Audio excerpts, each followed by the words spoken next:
Good evening, everyone. School committee had an executive session, but there were no votes taken in executive session. The the approval of minutes, regular.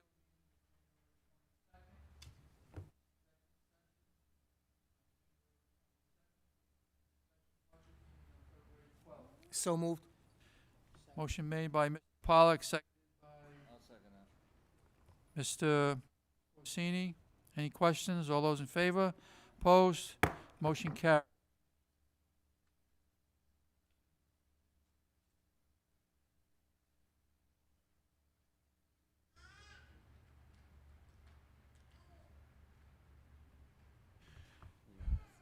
We have no one that signed up for public comment.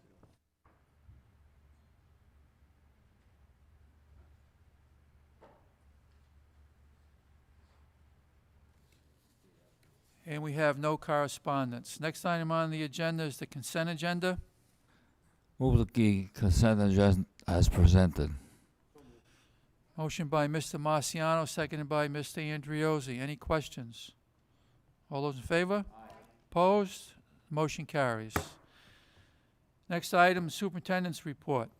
Thank you, Dr. Pilata. Before I move to superintendent's report, Vice Chair De Silva. I just want to go back to the minutes and make a motion to seal the executive session minutes pertaining to subsection of Rhode Island State law. Motion by Mr. De Silva, seconded by Mr. Marciano. All those in favor? Opposed? Motion carries. Thank you, Mr. Chairman, members of the school committee and the community. At this point, it gives us great pleasure and it's a great privilege to recognize the Rhode Island First Year Principal of the Year, who was nominated by members of his faculty for the many achievements and accomplishments that have occurred during his tenure, his short tenure as principal. He's made a tremendous difference already in terms of student achievement, positive initiatives at the school, school culture and climate at the school, and Mr. Brian Gilmore, the principal of Birchwood Middle School, was nominated by his faculty and, in fact, has received the award of the Outstanding First Year Principal of the Year. And I'd like to call Mr. Gilmore up to receive a citation from the school committee, and congratulations. Mr. Gilmore.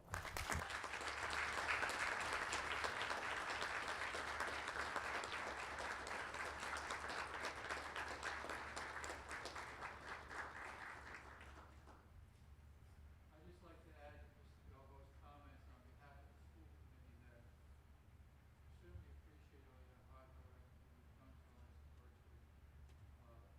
More importantly, it's such an honor to be honored by your colleagues, to be recognized by your colleagues, and the investment that you've made in North Providence, the respect that you have for your faculty.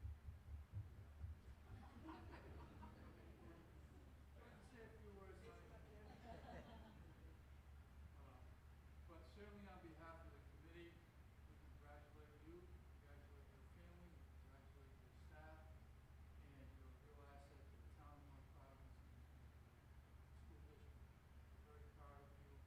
Thank you very much. I'll offer you this.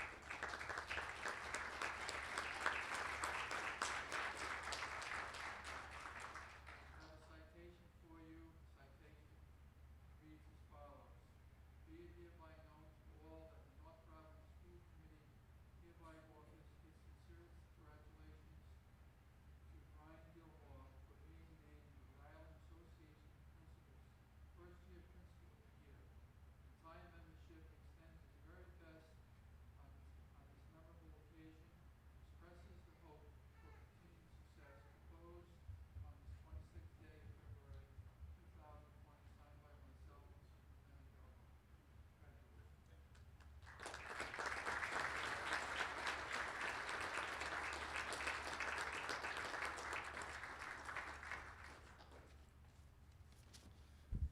I promise that wasn't rehearsed to have my 2-year-old Madeline run up. Chairman Pilata, members of the school committee, Superintendent Goho, Assistant Superintendent Seitzinger, and Special Ed Director Van Avery.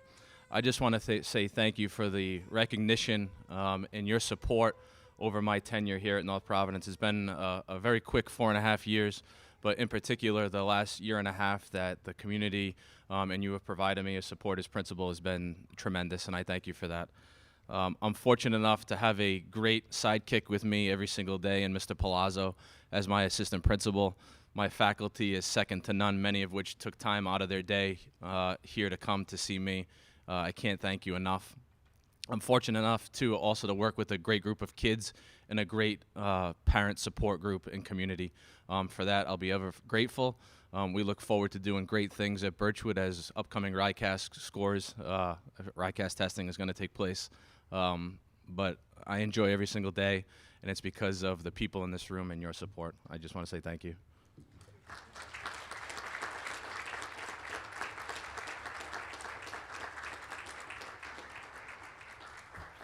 Thank you, Mr. Gilmore. Congratulations to you, your family, and your school for a job well done. Next item on the agenda, I would like to invite Barbara De Silva, Library Media Specialist at Ritchie Middle School, and any administration from Ritchie and staff members from Ritchie as well who would like to join her to recognize the accomplishments of our Ritchie Middle School Cyber Patriots.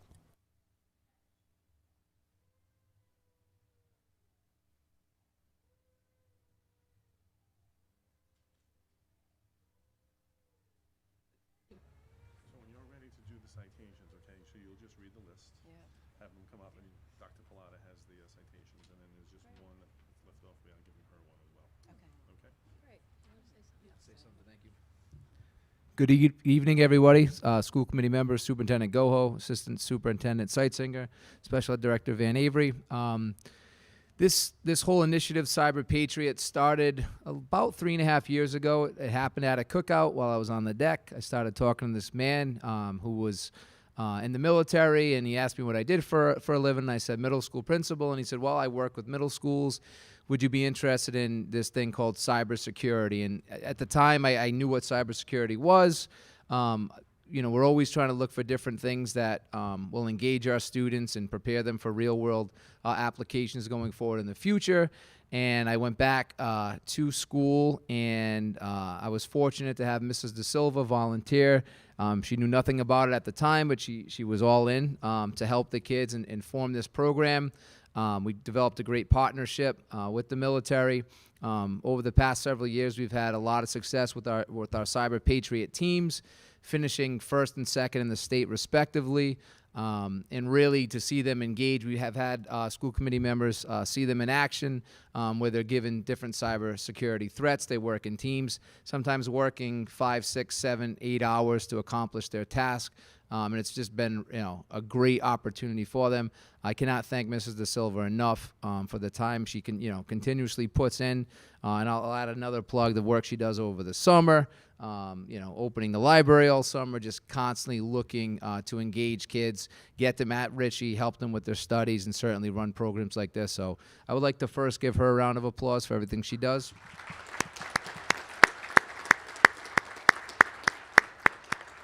And now I will turn it over to her. Mr. Mellon said when he first came to me, I didn't know anything about Cyber Patriots. I still don't. I'm the coach. I provide the snacks. And I have a mentor, First Lieutenant Melissa De Palma from the National Guard. She comes at least once a week. We sit there 3 hours. She tells the kids what operating systems they'll be working on. Don't know what we're talking about. Servers. She tells them where the threats might be and what they might find in the competition. The competition is live, online. Like Mr. Mellon said, it's a 6-hour competition. Once you log in, you have 6 hours to complete as many tasks as you can. You can't stop for lunch. You can't log off and say, oh, I'll come back tomorrow. So the kids are pretty dedicated. We used to do it on Saturdays. And when Mr. Mellon realized how serious the kids were, we do it on Fridays during the school day now. So I'd like to recognize the kids. This year, we all 3 teams made the national semifinals. Our teams came in this year 3rd, 4th, and 5th in the state. And in the national semifinals, we actually came in 1st, 2nd, and 3rd in the state. We're the top 25% in the country, and there were about 1,000 middle schools that participated. So we're learning a lot about cybersecurity at Ritchie Middle School. So when I call your name, will you come up? We'll start with Team System 30 Who. They make up the names. I don't even know what they mean. They finished 5th in Rhode Island. Noah Riley, Rachel DeAngelis, Arnaldo Dela Cruz, Isha Behetti, Gabe Howard, and Paul Link. If you're here, come on up.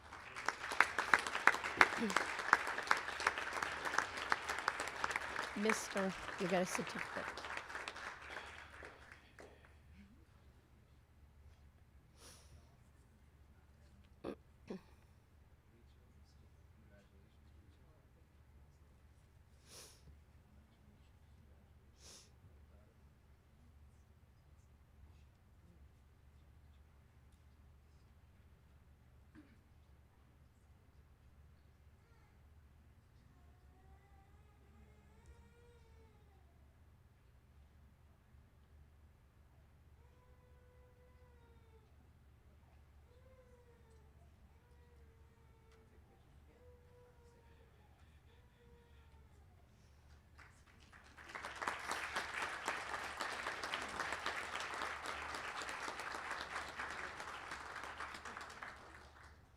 Okay, Team Hackbusters, we have Team Captain Henry Saravo, Haley Riccitelli, Jeffrey Gatsu, Jashika Naranjan, Jaden Moniz, and Vincent Wansing. I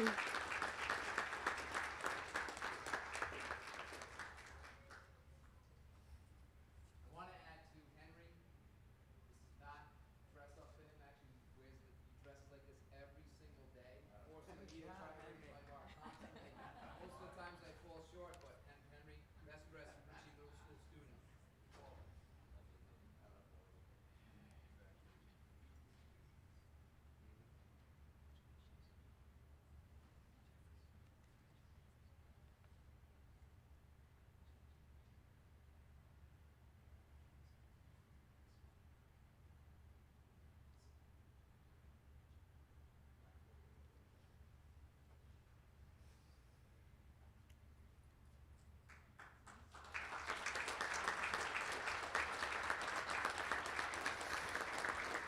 And last, finishing third in Rhode Island was Team Anand, Team Captain Thomas Neosi, Nora O'Connor, Jaden Abdallah, Ethan Foreman, and Christian Galzin.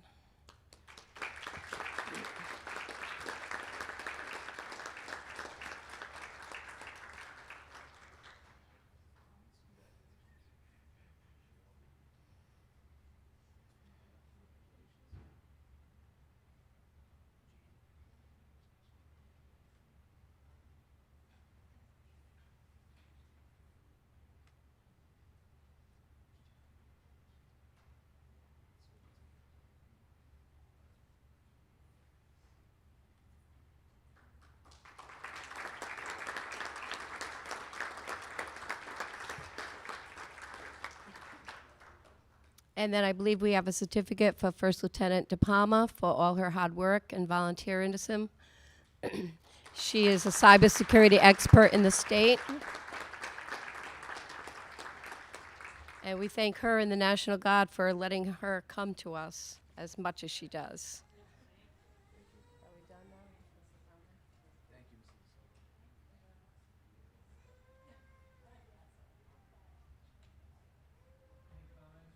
School committee?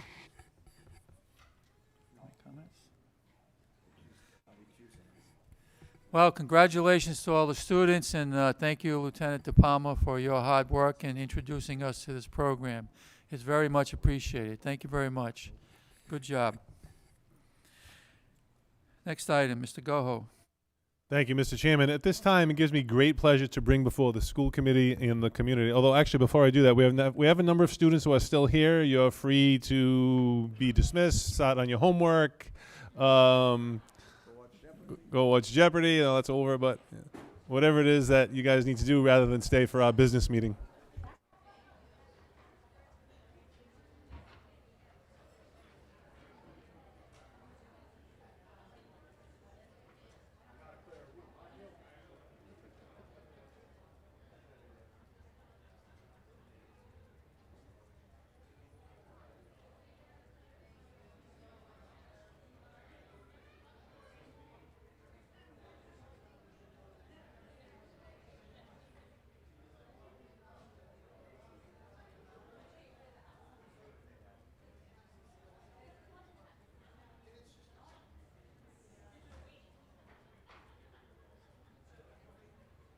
So as I was saying, it gives me great pleasure on behalf of the district to bring before the school committee and the community tonight Ms. Carla Vigil from the Equity Institute, the founder of the Equity Institute.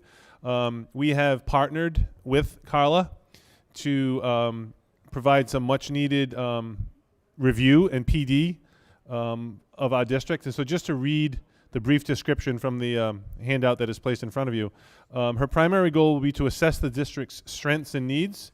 The Equity Institute will conduct an equity audit of the elementary schools in the 2020 school year.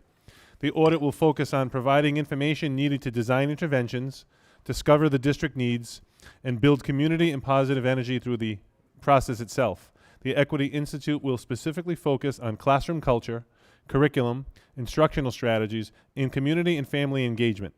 The findings will provide opportunities for intentional and impactful change to support the academic and social emotional success of all learners.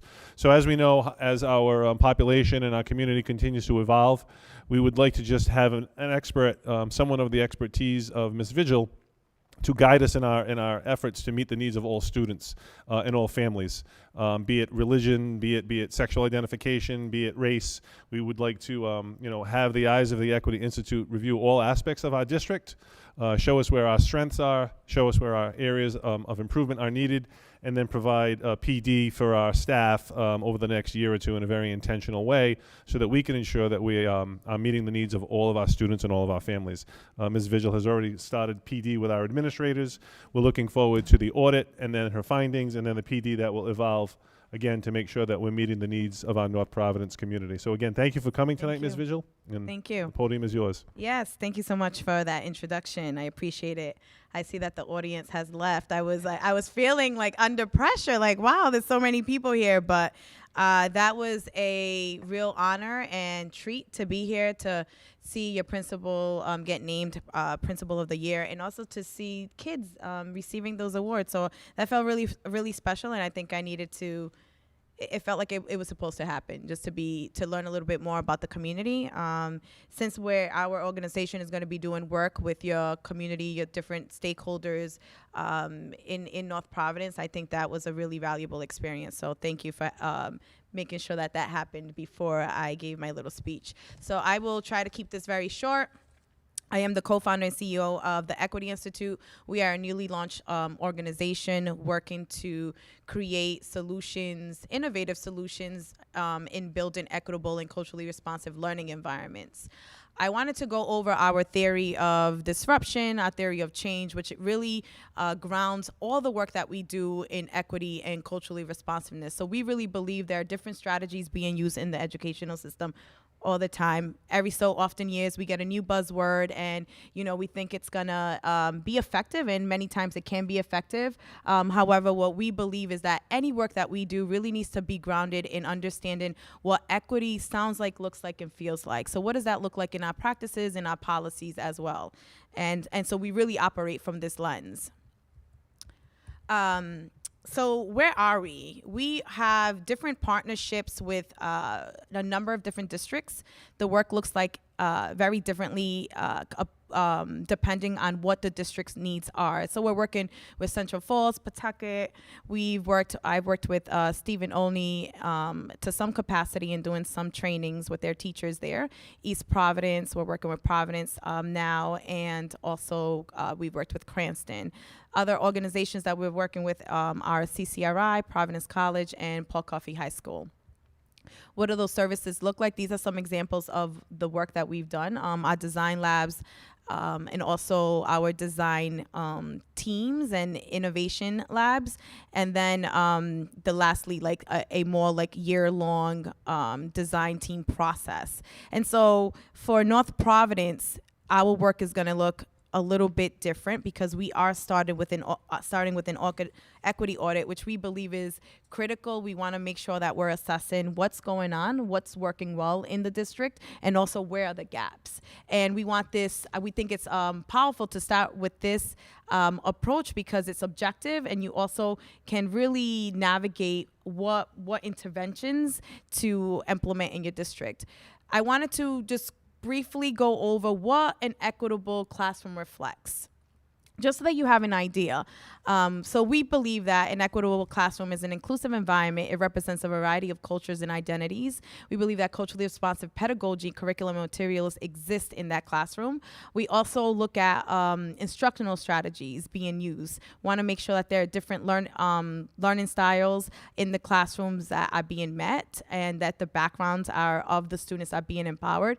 We also believe that students' cultural characteristics and identities develop those curriculums and lessons, so that those identities and characteristics should be driving how you are developing units and lesson plans. Also, what language you use with your students, what the walls might have represented on there. So that's really critical in the work that we do to create equitable classrooms. The last one is active outreach to your substantive involvement of parents and families from all groups. So really being involved with the families and the communities in your district. We already read a little bit about what we're gonna do. I don't know that. Oh yeah, we did cover the 3 areas. The 3 areas we want to focus on in North Providence are classroom culture, community, and family engagement. This is just 3 buckets of area that we can go in a little bit deeper in many other places, but we want to start focusing specifically on these 3 because we think that we can find recommendations and interventions that would really address these 3 focus areas. So I wanted to spend some time on the process. And as you have the 1-pager, so you'll see that we're going to start with what the methodology that we're going to use. We're going to move to data collection, and then we're going to implement equity surveys. And at the end, we're going to synthesize all that information, and we're going to give you a thorough data analysis and report as to what you should be doing or what we suggest should be the next steps in your districts. The methodology is pretty interesting. We want to use appreciative inquiry. I'm not sure if folks are familiar with that approach, but that will be the foundation of this audit. And the reason we're using this approach is because it really focuses on an asset-based approach, so it's positive. So instead of coming at this audit from a deficit approach and saying, this is what's not happening, this is what you're not doing, we want to start with what's working well. We want to start with what's working well, and we want to take that in order to navigate conversations, in order to develop conversations, and in order to gain information from your teachers, from your students, from your administrators, and from your community members. We do believe that they also hold solutions to some of these problems, so we want to make sure that we empower them throughout the process, so that then we're really including their voice in this audit, and also in whatever solutions we suggest at the end. The way that the appreciative inquiry looks like, it's in a 4-step process around this affirmative approach, and it gives the first phase is discover, then we move on to dream, and then design, and then at the end delivering the information.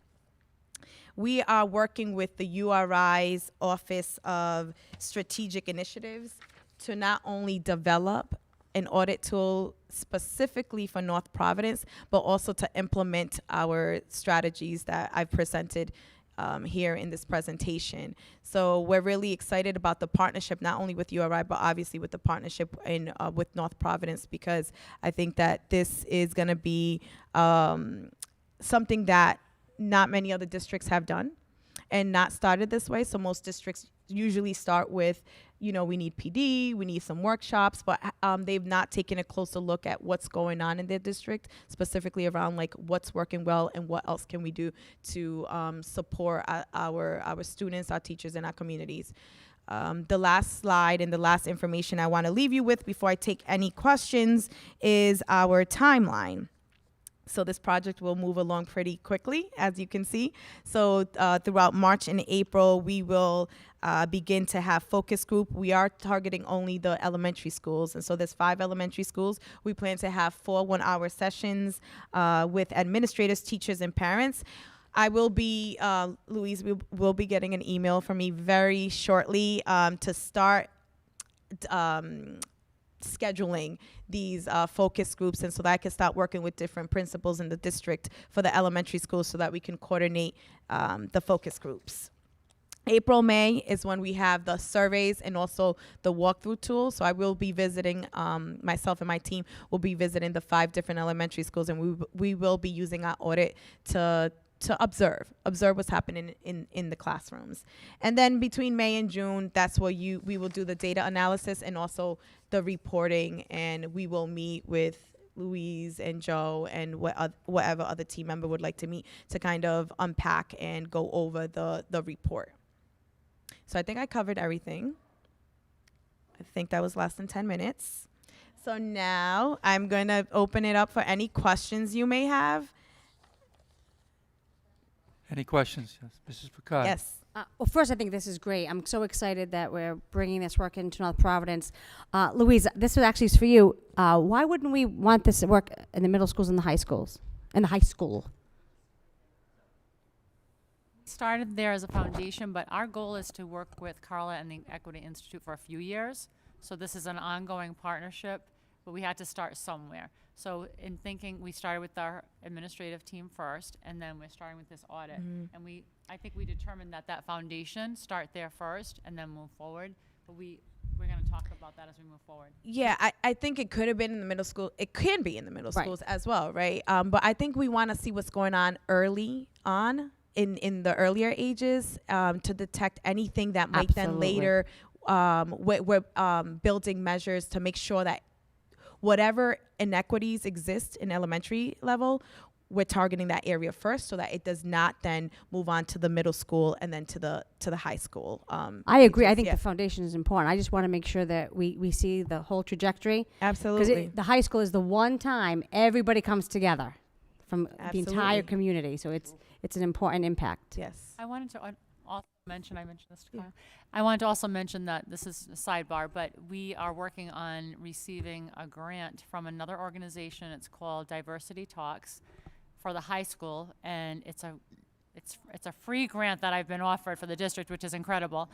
And what they do, and Carla knows the director of that Yeah. as well, is they train the high school students on diversity and equity and cultural responsiveness, and the students train the adults and other students, which is extremely powerful. So I am really excited about that, and I'll be speaking with Kiara Butler tomorrow about that and getting started on that. And I've spoken with the superintendent about this, and just what a huge opportunity it is. So we will have some continuum, just in a different way, but we'll definitely talk about the spread to the middle school. No, and then again, Diversity Talks is another excellent because it leverages the student voice, Yeah. and they're the ones teaching the professionals. Yeah. From their view, which I think is really powerful. I think I'm so glad because I think I love the asset based because I think that's Yep. important. Absolutely. But I think there's a lot of work to do here, and I'm so glad that we brought it in. Mr. Marciano. Yes, a question. How long has your company been in existence? Well, we started as a grassroots initiative at the end of the 2016 year. And then since then, we've evolved. So we were fiscally sponsored for 2 years, and we just got our nonprofit 501c status in December. So we've been around in terms of community building and pushing this work for about 3 years. But in terms of Equity Institute being the umbrella and being the official organization, that we've just started last year. Okay. Do you have any data as to how well your company has done in school districts as far as Well, we have a lot of reporting on that, and you also have other district leaders that I'd be happy to connect you with if you want to, measure some of the work that we're doing in terms of measuring growth or change in a school based on our trainings. That's something that we're also trying to figure out right now because research shows that when you go into a school and do a one-off PD, that's never effective, right? And so when you're talking about diversity, equity, inclusion, it becomes much more complex. I understand Because- that, yeah. Go ahead. No, I was just going to say, did you say 2 years 2 years for what? that you've been I would say 3 years. 3 years. Yeah. Okay. All right. Yeah, but we That's can give you nonprofit, all. Yeah, I mean, we can connect you with some people if, you want to talk about some, discuss some of the work that we've been doing All right. throughout the state. Yes. I think the difficulty with that, and I think that's a great idea, but I think a lot of it is qualitative, wouldn't you say, in terms Right. of climate and culture and the impact that you have. I'm sure it affects students in a positive way, but I think a lot of that data right at this point would probably be more qualitative, wouldn't you say? The data is mostly qualitative, but there is quantitative data from different, in terms of like the topic, diversity, equity. So there are scholars, there's research out there that shows what's working and what's not. But there's also inequities, right, in some of the data collection as well. So I think it's a deeper discussion to have.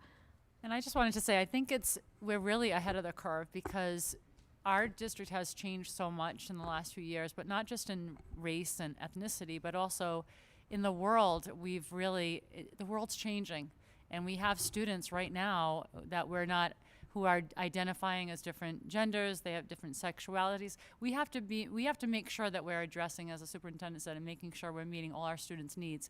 And it may be a little uncomfortable for some people to hear that, but it's what we need to do for our students, because if we're doing that, meeting their needs socially and emotionally and through equity and appreciating this diversity, then they're going to do well academically. In other words, you want to address obviously the needs of all students. That's exactly what this supports. Any other questions Thank you the for that. committee? Just a quick comment. So your recommendations will come in the form of enhancing or improving the culture? The three areas, so classroom culture, curriculum, and the instructional strategies So being you're going to used. make curriculum recommendations? Yes. As it relates to equity? Yes, and I think the findings might shift some of the what comes out of it, so that it might change depending on what the experiences are, depending on what your community is saying, your teachers, your administrators are saying. So an extension of that would there be any recommendations for programs or staffing? Probably programs, I would imagine. In terms of staffing, perhaps, we might recommend that it be beneficial to hire a director of equity and inclusion. So that is all. It depends on what we're hearing from your community. But that would be in the report at the end, yeah. Any other questions? If I can just add, so once the audit is complete, we'll probably ask you to come back and present your findings to the committee at that time. Sure. To Mrs. Picard's question, I can say that I've experienced the training as an instructor at Providence College. It really is fantastic and gets you to think about things that, as Mrs. Seitzinger said, are uncomfortable, but people need to realize and see things through various lenses. As far as the secondary piece, I can tell you that the middle school and the high school administrators did take part in your first training. Yep. They will participate in your future trainings, as hopefully will the staff at the middle school and the high school as well. But I want to thank Mrs. Seitzinger for her work Thank you, yes. to bring this together, along with the diversity works that will be taking place at the high school. Yep. But thank you. Thank you, everybody, for having me here tonight. I appreciate you all. Thank you. I'm going to X out of this. Is that okay? Okay. All right.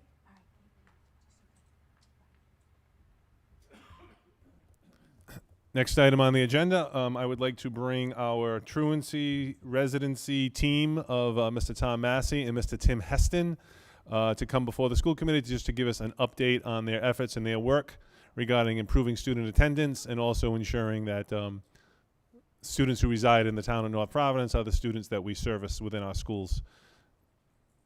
And I do want to, again, thank the committee for the investment they made to bring an additional support in the form of Mr. Heston to the district, who's been invaluable in working with Mr. Massey. We think that we will see improvements both in terms of truancy, but also we know, based on the data that you'll hear tonight, there also have been improvements in terms of our ability to investigate residency concerns as well. Mr. Massey. Good evening. So I'll just give you some data as far as the truancy aspect goes. There are 27 truancy petitions have been filed in Rhode Island Family Court for attendance-related matters to date. Was that any better? So 27 truancy petitions have been filed in the Rhode Island Family Court for attendance-related matters to date. There are 40 open cases in court, including cases heard in the truancy diversion program held at the high school and both middle schools, civil cases heard at the elementary school involving elementary parents, and cases heard on the formal juvenile calendar held at the Garrahy Complex downtown. 52 truancy intervention meetings were held to date at the elementary, middle, and high schools. 22 home visits were conducted for attendance-related issues to date, and 10 court summonses served to date at the request of the Rhode Island Family Court to individuals who have to appear before the court. So the truancy court diversion program continues to meet every Thursday in our district. A family court magistrate comes to the district and cases are heard at the high school and 2 middle schools. Cases that are not successful in the diversion program are referred to the formal family court calendar, which is held in the Garrahy Complex located in Providence. Those cases are usually scheduled for Wednesdays and Fridays. As I mentioned last year during my report to the committee, the family court had begun addressing truancy issues with elementary students in other districts. This year, the district partnered with the family court to address truancy issues at the elementary school level. The new program allows the district to file a civil complaint against elementary parents whose children have attendance issues. The parents then appear in front of the magistrate for hearing, which is held at Stephen Only. At this hearing, the parents, the school personnel, and the family court work together to assist the student and family in improving school attendance. Currently, there are 15 families involved in this program. From its inception at the beginning of the school year, the results have been positive thus far. So currently, I, along with the administrators from the high school and the middle schools, are exploring a partnership with an outside service provider to provide wraparound services to our students and families who are struggling with attendance and social and emotional issues. The service provider will provide a range of behavioral health services to students and families at no cost to the district. The program offers individual counseling, family counseling, parent training, support groups, and assessments.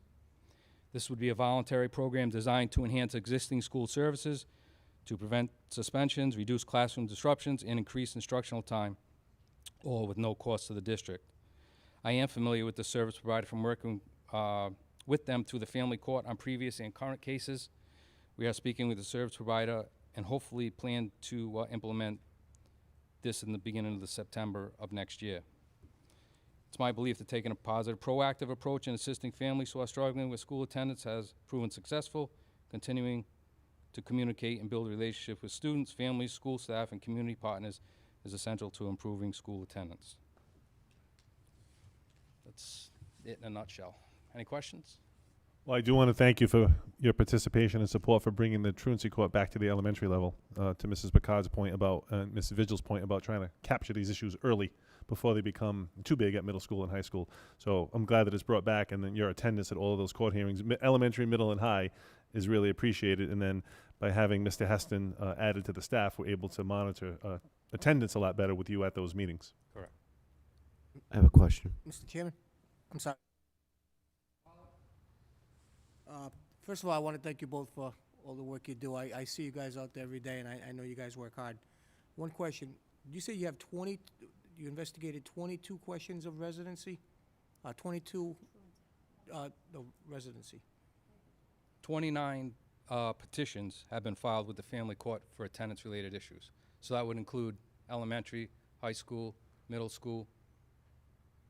No, I'm sorry, let me rephrase it.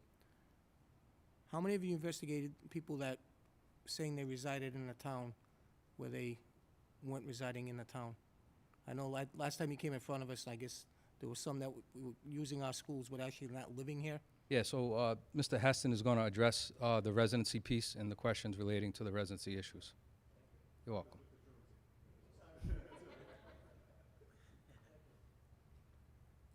Anything further? Any other questions? I'll turn it over Thank to you. Mr. Heston. Thanks, Tom.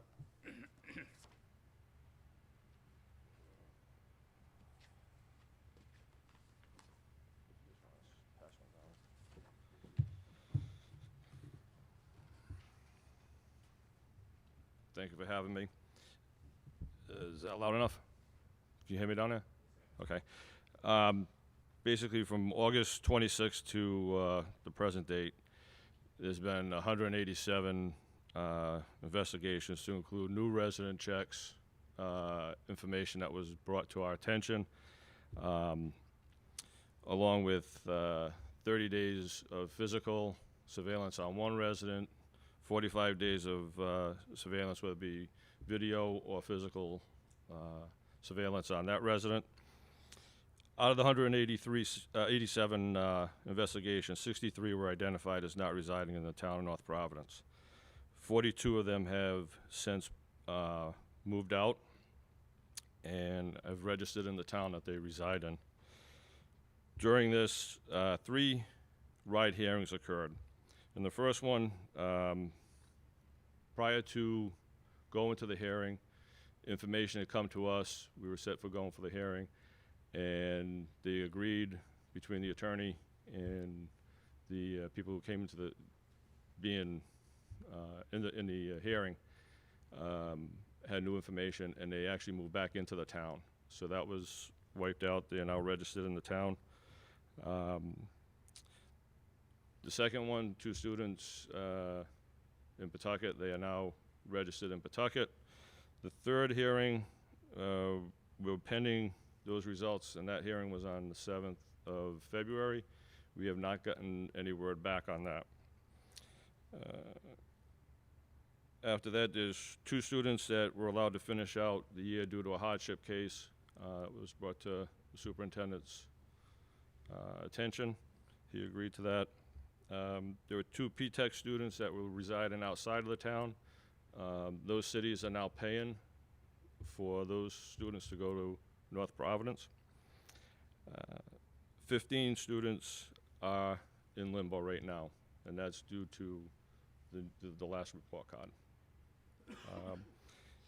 Upcoming things for us is we have 2 kindergarten registrations that are coming up, and I was informed that the census that is coming up on the high school is going to be probably at capacity for next year.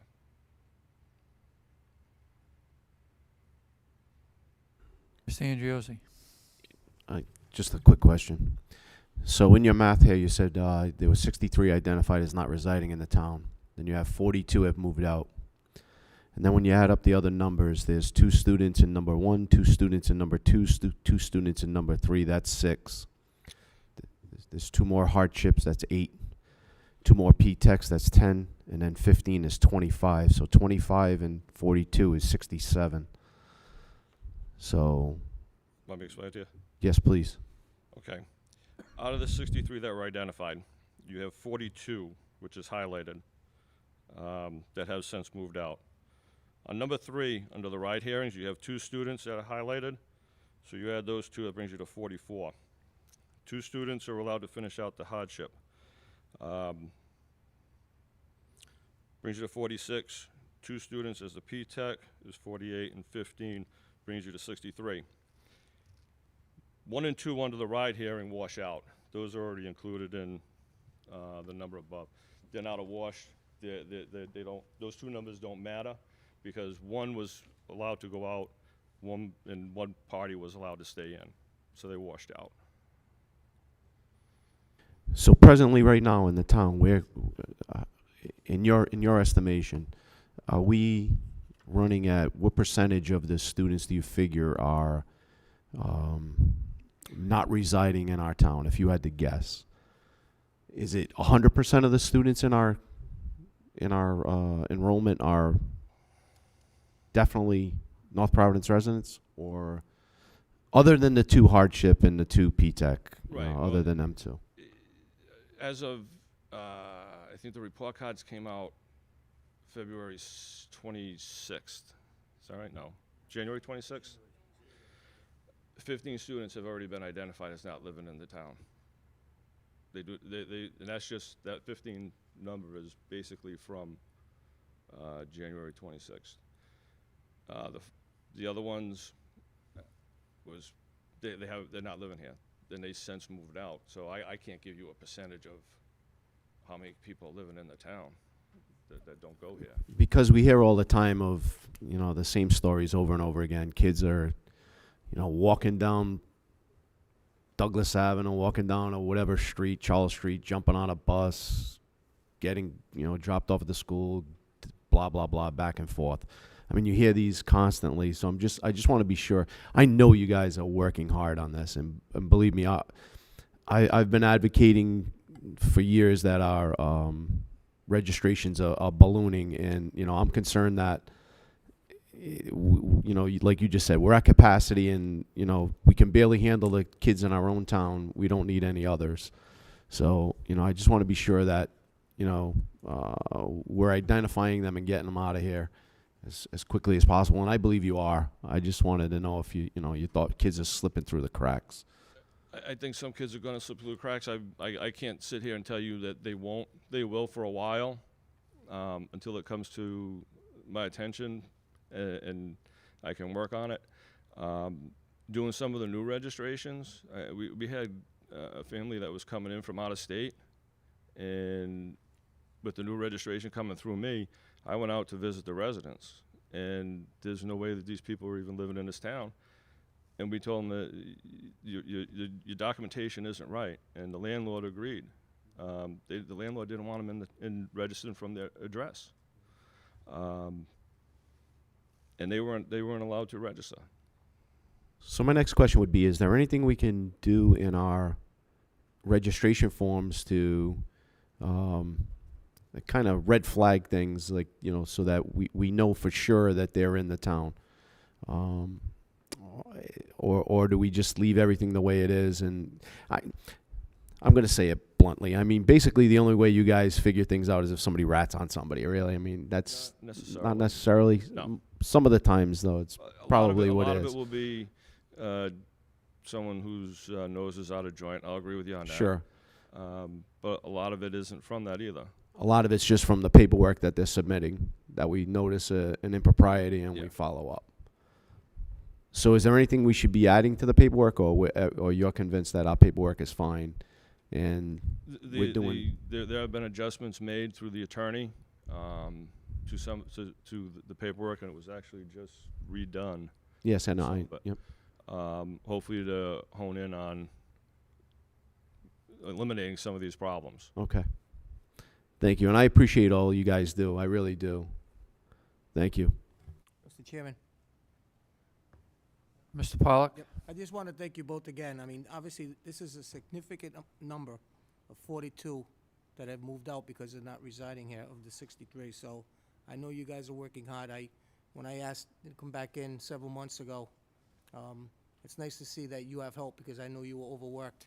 And I did have constituents that actually reached out to me. So I just want to personally thank you once again for both coming in and all your hard work. Thank you. One question, just for my own edification. Once you find that a student is not a resident of the town, what's the next step, and what kind of evidence do you have to provide for somebody to make the decision that they need to leave? It depends on the case. I mean, if we have You don't have to present that to a judge or at a ride hearing, we would. at a ride hearing. Yes. But if you find a student is a non-resident, how do you gather that evidence that they're a non-resident? By going out and doing research and locating them, as you would try to find. Verifying the address? Verify what they're given as an address, what their. I don't want to give everything away. No, that's okay. That's fine. But once you identify that, if they contest that, what's the next step in the process? Then it goes to a ride hearing. The number 3 is in a ride hearing. And then you have to provide the evidence. And we had to provide Okay. evidence and testimony. Thank you. So I understand the Mr. Chairman? process. Okay. And thank both of you for all your hard work. It's not an easy job. It's a very difficult job. We thank you for all that you do. Just have a quick question. On the affidavit, do we have an affidavit on the registrations that parents sign under penalty of perjury, blah, blah, blah? I do hereby attest that we live in the town of North Providence, and that would open up legal proceedings if they're caught lying. Yes. Perfect. Thank you. Thanks, gentlemen. Again, we're very lucky in North Providence, though, to have two consummate professionals with extensive law enforcement background. So we're in good hands. And the resources of having one person devoted to truancy to improve attendance and one person devoted to residency puts North Providence in a very good position. But thank you again for all that you do and for tonight. Next item on the agenda is approval of the fiscal 2021 school department budget. At our February workshop, Finance Director Lisa Casanelli and myself presented to the school committee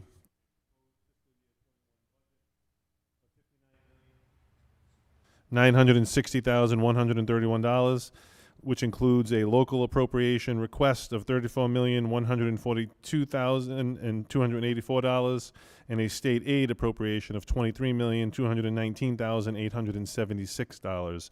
So at this point, I'm asking the school committee to approve our fiscal year 2021 projected budget to then pass on to the town. Move passage. Second? There was a motion by Mr. Marciano, seconded by Mr. De Silva. Any questions? Just one question, Lisa. You've verified and double verified the allocation from the state. As it is right now, it'll change in March. We'll get an updated state aid figure. Usually comes out in March, I believe. So is there a potential for another change in March? There always is a potential for change. Up or I down? don't think it's going to be. I don't think it'll be down.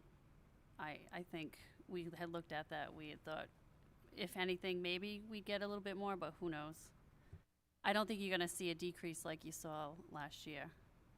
So if you do get a change in the dollar amount, you can make that adjustment in this budget before we forward it to the town council, or? Hopefully, I can reach out and see when they expect that figure to come out.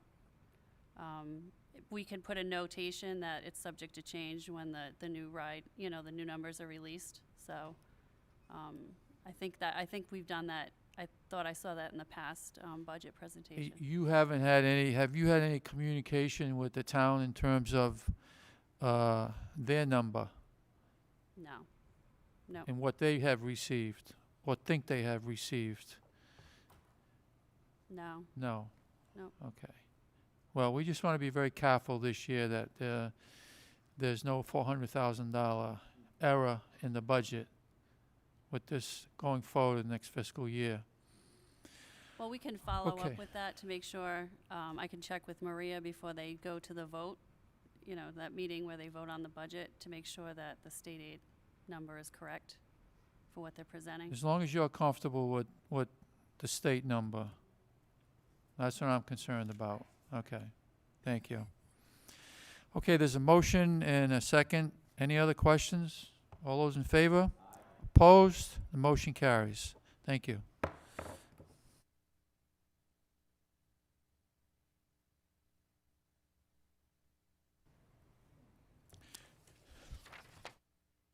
No school committee reports. Have no old business. To new business. Mr. Goho? I request approval of the committee to approve the Senior Prom 2022 contract at the Kirk Country Club. So moved. Motion by Mrs. Picard, seconded by Mr. Andriozzi. Questions? Hearing none, all those in favor? Opposed? The motion carries. I request approval of the school committee for the Winter Ball 2021 contract at Rhodes on the Patuxent. So moved. Motion by Mrs. Picard, seconded by Mr. Andriozzi. All those in favor? Aye. Opposed? The motion carries. Item C, as I have been updating the committee, we have partnered with Dr. Paul Ash, a retired superintendent out of Massachusetts, who has had a tremendous amount of success helping schools close achievement gaps amongst subgroups. And we've had some outstanding professional development activities with Dr. Ash and our administrators. And at this point, he's in the process of working with schools to finalize action plans to close those achievement gaps even further. So we would like to formalize his work with the district in terms of a contract that I provided to you. And at this point, I am requesting approval by the school committee of that agreement. There's a motion Second. by Mr. Marciano. Discussion. Second. seconded by Mr. De Silva. Any questions? Yes. I have. Mrs. Picard. So I've noticed in a couple of things that we have on tonight that the contracts are not showing specific deliverables and performance metrics. So my concern is moving forward. So if we're looking at work that's going to improve our gaps, we need to make sure that we're holding the work accountable on both ends, right? On the district ends for the plan and as well as the providers we bring in to ensure that we get the return on investment. So I'd like us to be more thoughtful when we put these forward, to be making sure that we're linking strategically how this is aligned to the district's plan and the work in the school, so it's clear whether I'm a teacher, a parent, an administrator, what is the deliverable, what is the ask, and what should we expect to see as the results from this work.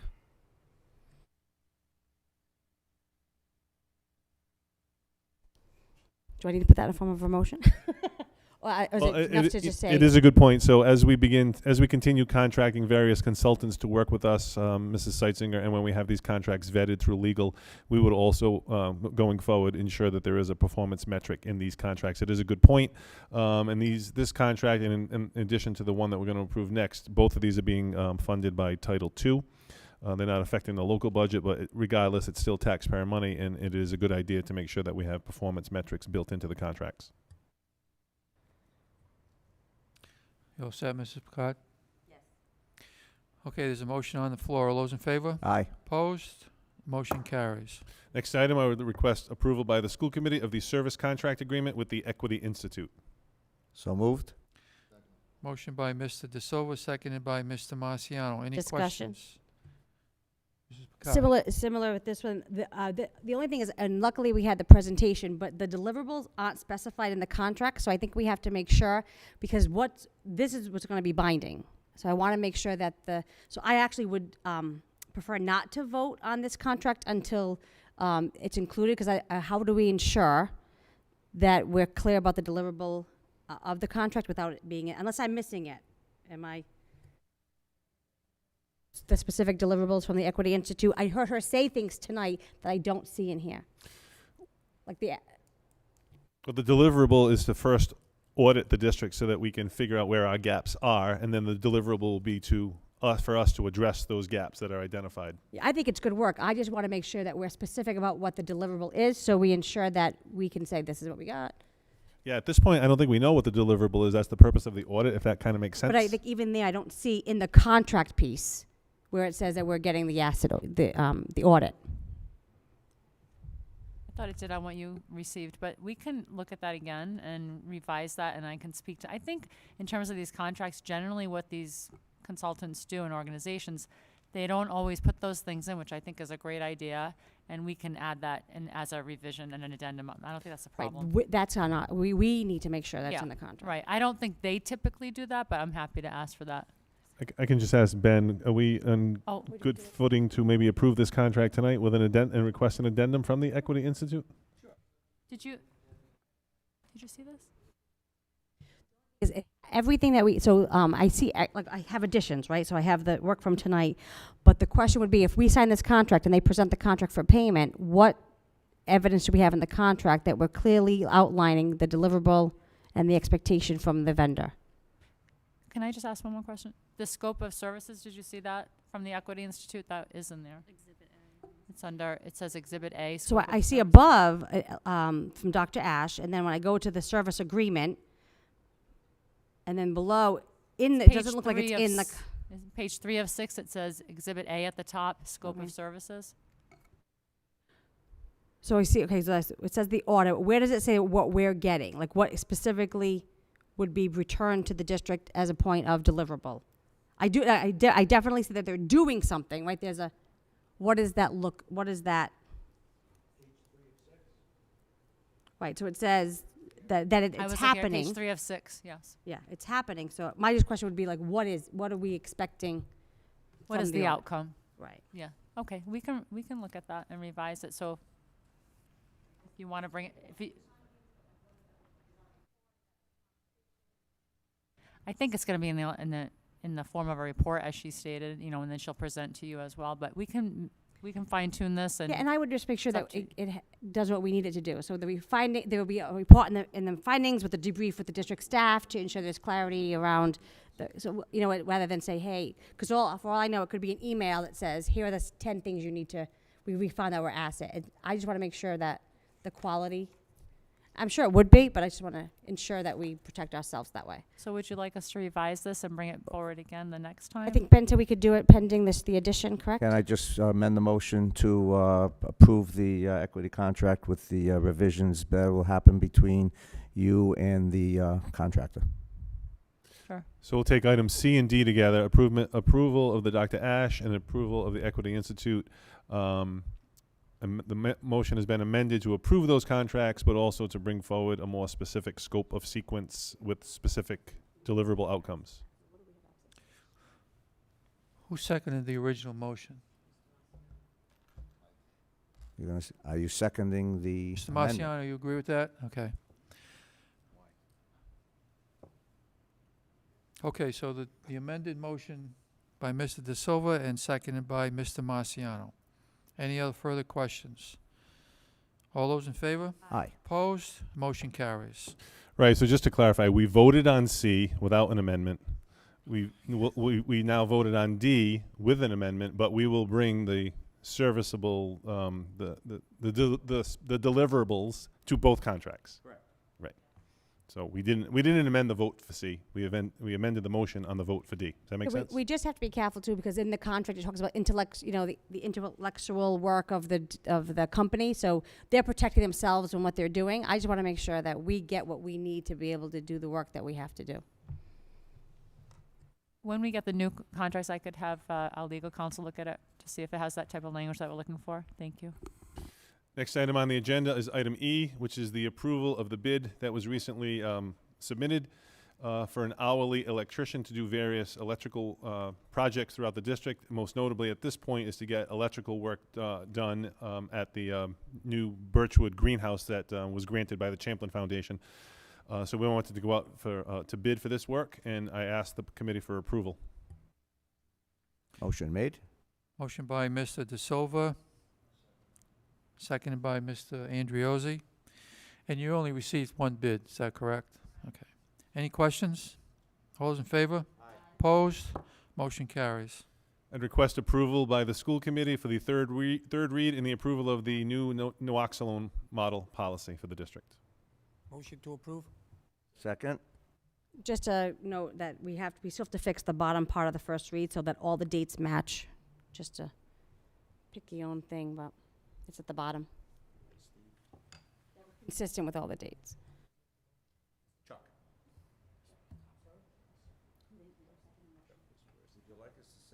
Okay, there was a motion by Mr. Pollack. Was there a second to that motion?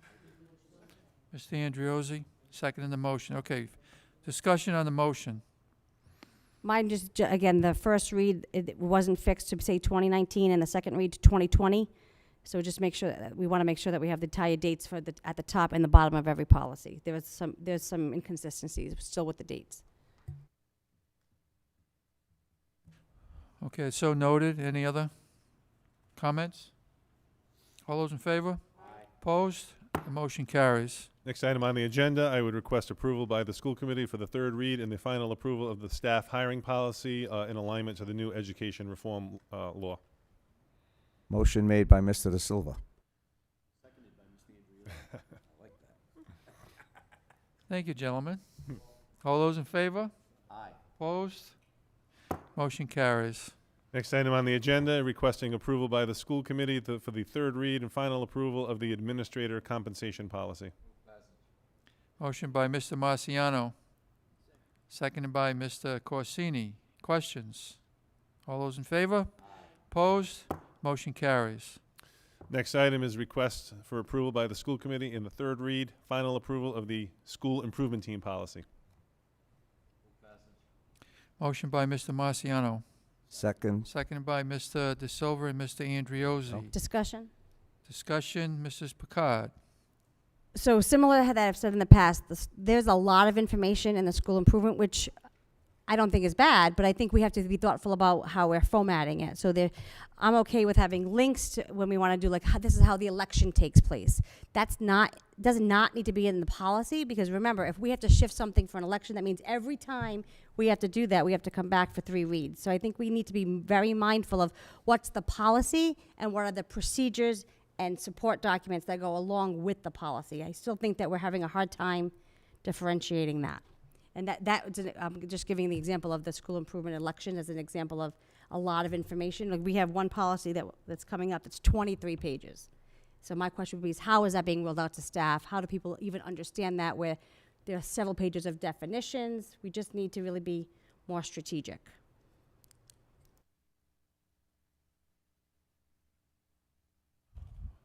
So what are you recommending? I'm recommending that we put the procedural and the guidance documents as either links or appendixes, not built directly into the policy, that we keep the policy whole and separate from, so that it's clear about what the committee is approving and what is the obligation of the school department to have flexibility with.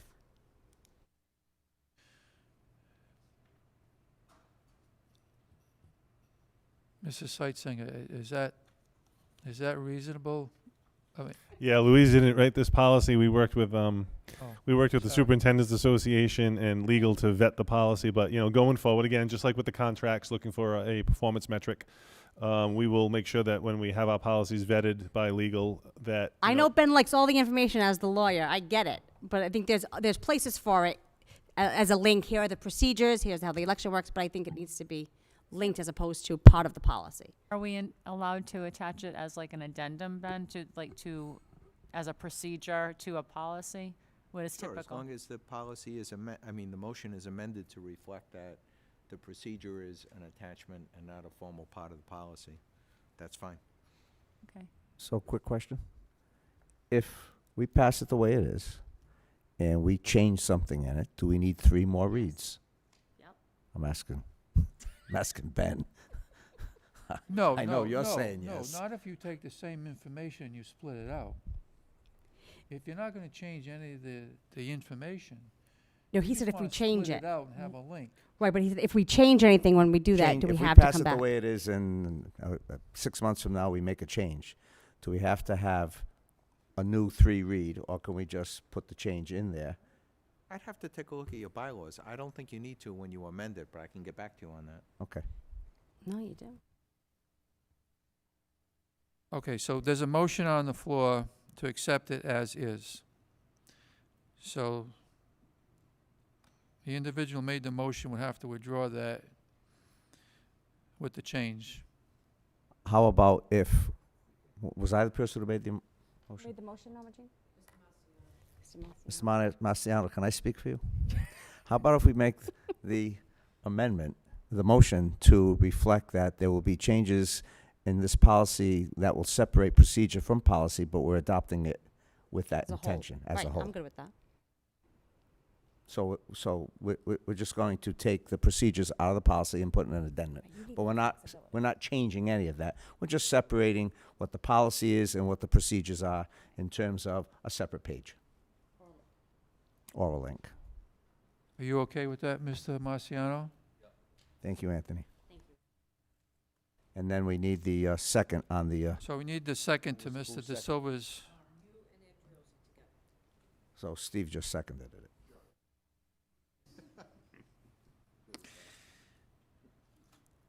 Okay, does everybody understand the amendment? Any questions on that? Okay, all those in favor? Opposed? The motion carries. Next item on the agenda is the discussion of the classroom observation policy, second read. So my question there, before we get to a third read, does it need to be vetted in terms of what we're talking about? Right, Or so is Ben going to look at the bylaws and decide that we're okay the way it is?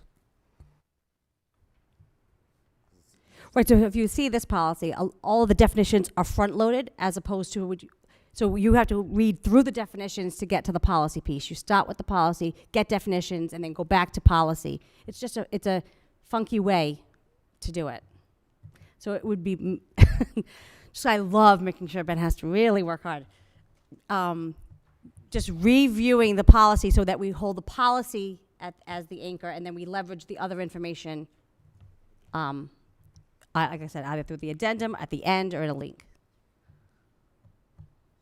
I just want So- to make a couple of points. Yeah. When our office puts policies together, what we try to do is we try to copy what the state of Rhode Island and Providence Plantations does. So when a statewide agency passes a regulation or a policy, this is kind of the format that they use. We don't use that format. If you don't want to use that format as a school committee, I think you can let us know, and in the future, when we do it or an administrator does it, we'll follow a different policy going forward. Yeah, for me, it's just not. a question of style, though. It's just making sure that Yeah. if we're looking at policy, that we look at that we see that first. And listen, I understand why you need to see it as the lawyer. If there's any concerns, if somebody breaches the policy, we can say, this is what Ride says, this is why we said that. But I also think that it doesn't allow the school department to have the flexibility.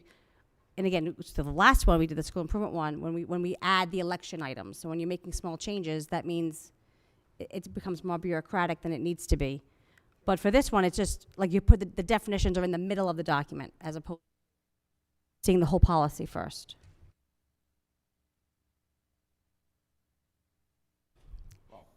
Second read. Yeah, and we just need to go Not and fix voting. the formatting of this document too. And I don't know if it's because of my copy, but the So you would numbers like- are all over the You place. would like to put the definitions at the end? I would say in the end would be better than in the middle. We can do that, right? Yeah. Okay, so we can accept the policy as is. It's just going to be It's, changed around. it's only the second read. Yeah, at this point. Yep, second this read. was the second read, yeah. But this is the time to give us the feedback so that, as Mr. De Silva said before the third read, we have the feedback in terms of how the committee would like it formatted and set. And in the future, we'll all try to conform to that as well. Okay, then it doesn't need to be any vote on this. It's only the second read. Correct. Correct. So my suggestion would be that we look at all of the second and the first reads, which are all of the rest of them, make sure we're just following the proper format that we've outlined here tonight. So item J through P. Q. No, P. Q. Q. There's two Qs, but it's Q. Okay. P, Q, and then All right, I'll entertain a motion to that effect. So the motion is that with all of these policies that we are looking at tonight for the second and the first read, that we just, when they come forward for their third read or their second read, that they conform to the policy separated from procedure. And that will, in the eyes of Mrs. Picard, preclude us from having to do 3 reads if we want to make changes to any of the policies, because the procedures will be kicked off of them. Correct. So Ralph, like the policy that I think Ralph helped us with on the technology one is 23 pages. So he needs to be able to shift as things shift.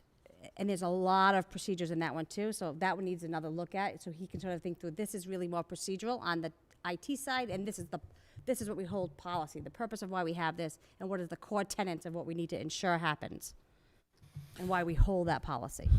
Yeah. I'll second that motion. Let me just a point of clarification on that policy. That is the exact policy that is adopted on the town side. So we adapted it to the school department side to mirror what they have on the town side. So that would be the only one where I would say we probably would want to stay in line with how the town has it formatted, because our departments are merged. So we have a tech director who oversees both policies on the town side and the school department side. But I wanted to be clear that what we see here, what that is presented, and I get the town did it, is not a true policy. It is more procedural and guidance.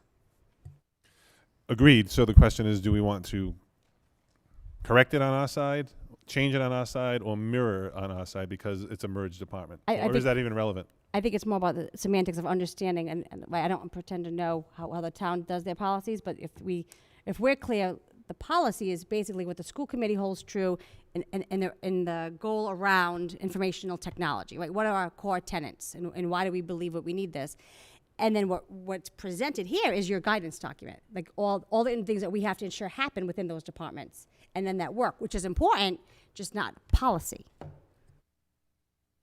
but you have to make sure you don't put the technology director in a position where he's operating with two different policies. We have to be consistent with that. I just think they're not using the terminology in the way that it's presented, right? So it's we're calling things policy that are in actual, they're procedures. Mr. Chairman? Yeah, Mr. Marciano. There's a, are you all set? Mr. De Silva has a motion on the floor, and I second it, so I think we're ready to vote on that. Okay, you want to repeat the motion? I'm not sure it If I recall, it's items J through Q. right. All of those items that are on for a first read or a second read. We will vet them. Correct. Prior to the next meeting or the next read to ensure that the policies and the procedures are separated within the document I mean, to it may- clearly indicate what's policy and what's procedure. It may be as simple as putting a page with a title that says procedure, and you're done. So with that motion, I think it's pretty simple just to put policy/procedures. Make it very simple. I mean, that's the easiest way to do it. Anybody have any issue with that? I would just say, to go back to the definition of policy and what's the purpose of the policy as opposed to how we guide that policy. And I think what's happening is there's not an inherent clear clarification of what we mean by policy. So it would be nice if we could calibrate to ensure that we all have the same lexicon of what a policy is. But I think what's happening is really what we're presented with is guidance and protocol and procedure. Right. So I think it may be a good idea for us to have that conversation about the differences and what that looks like.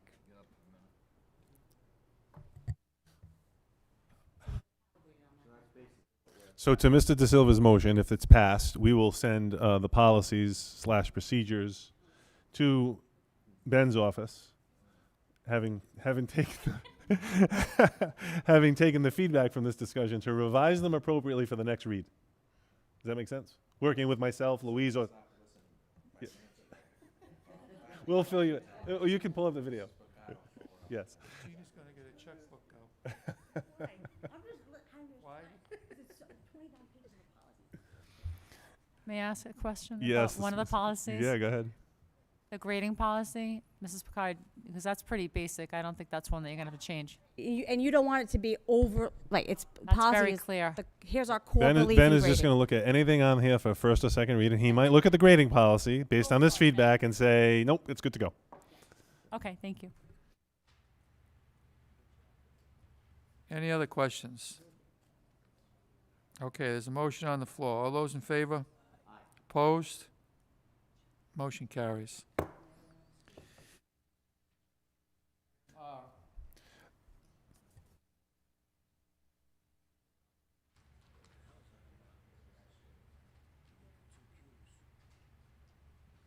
Okay, so yeah, that should be item R, last item under new business, and I would ask so Mrs. Picard, if you can email to Norma Jean, she has these policies in template, some of the date irregularities that you've picked out. I would really appreciate that, and then if this will allow the school department more flexibility to change these policies without 3 reads. Okay, so the next item on the agenda, which should be letter R, I apologize for that, would be consideration and vote to approve the superintendent's recommendation to terminate employment relationship with a certified teacher effective at the end of the school year based on information received in executive session. So moved. Second, Motion by Mrs. Picard, seconded by Mr. De Silva. Mr. De Silva and Mr. Andriozzi. Yes, sir. Any questions? All those in favor? Opposed? Motion carries. Before we go on to property use, Mr. Pollack has a comment on truancy. Yes, so my question is to the superintendent or Ben. So we have 42 that were identified as not living in the town and has since moved out of town? Right, going back to the truancy. I'm sorry, so residency, Mr. Chairman. So we had 62 identified as not residing in the town. Of that 63, 42 have since moved out. So they were using our schools. If my understanding from what Mr. De Silva questioned is if the parents signed, I guess, affidavits stating that they reside in the town, are we able to, at the cost of, was, I believe, $15,000 per student per year, are we able to send notices to those families that had students in this town illegally, that to try to collect on that? So I'll defer to legal, but I know that this conversation has been had by the school committee many times. I do believe the policy allows for it, but there are obviously some hurdles with that. But Ben, if you want to respond. Yeah, the biggest hurdle, it's a great idea, but the committee's tried in the past to sue people for receiving services in this fashion. And the problem is it's just not collectible in the end. Most of the people financially are marginal. And even if you receive the judgment, you pay the legal fees to get the judgment, then the collection becomes very problematic. The other thing you could do, since they signed an affidavit, is you could turn it over to the police department and ask them if they prosecute it on a criminal basis. But again, even in terms of restitution, it's going to be very problematic. What the district does now is good. They're extremely aggressive. As soon as they identify someone who's improperly in the district, they very aggressively do everything they can to get them out as soon as possible. I think that that's probably the best strategy and the best bang for the buck. The two gentlemen that you had that showed up today do an excellent job. Those 3 cases that they mentioned that went to RIDE, the background work that they both did was excellent, and that helped us put on good cases. In one of the case, the middle case that he mentioned, the mother actually gave up in the middle of a conference that I had with the hearing officer on the phone when I explained all the information that we had. So they do a great job, and I think you're probably the most efficient you can be right now. All right, so I understand that. So, second part of the equation moving forward is there's no repercussion on families signing these affidavits stating that they're living here when they're not? I wouldn't necessarily say that there are no repercussions, but there are some hurdles to bringing those repercussions to every situation. I don't want to say that there are no repercussions, because that wouldn't be accurate. All set, Mr. Pollock? All set? Okay. Next item on the agenda is use of property. Motion made. Motion by Mr. De Silva, seconded by Mr. Marciano. Any questions on the use of property? No. Hearing none. All those in favor? Aye. Opposed? Motion carries.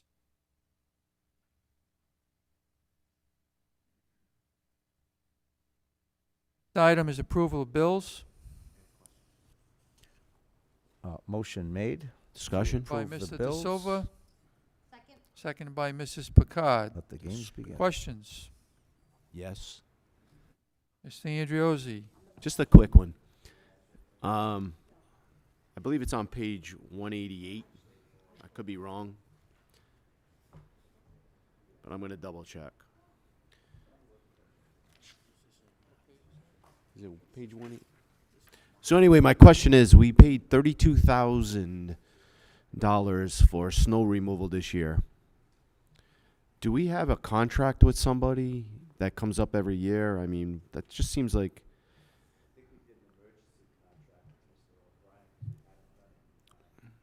Yeah. So I believe it's page 188. Is it 188? I believe we paid a company called Pro Management, I believe. Was that? Yeah. Yeah. Yes, that's the company. Yeah, so the grand total was 32,000 and some change, right?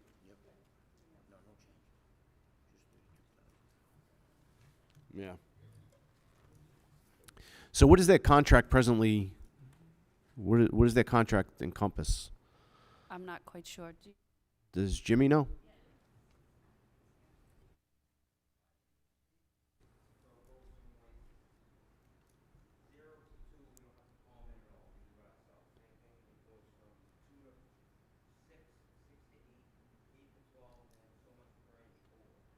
Okay.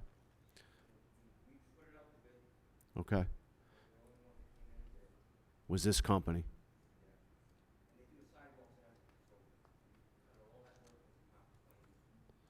Okay. Just seems like an awful lot of money because I don't remember there being all. They were? I must have been.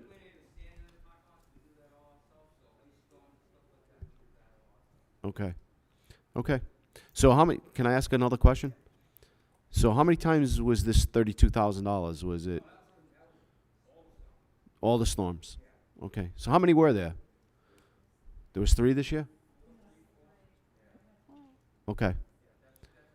So now next year we go out for bid again? It's a 3-year contract with this company? Okay. Thank you.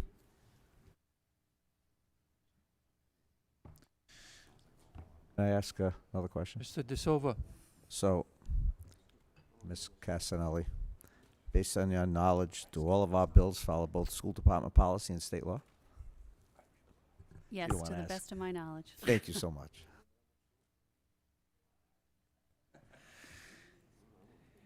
She used up all the goodwill on policy, so I had to jump in. Any additional questions or comments? Hearing none, all those in favor? Opposed?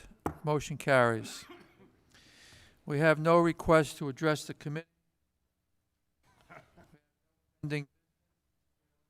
Motion to adjourn. Motion by Mr. Seconded by Mr. Corsini.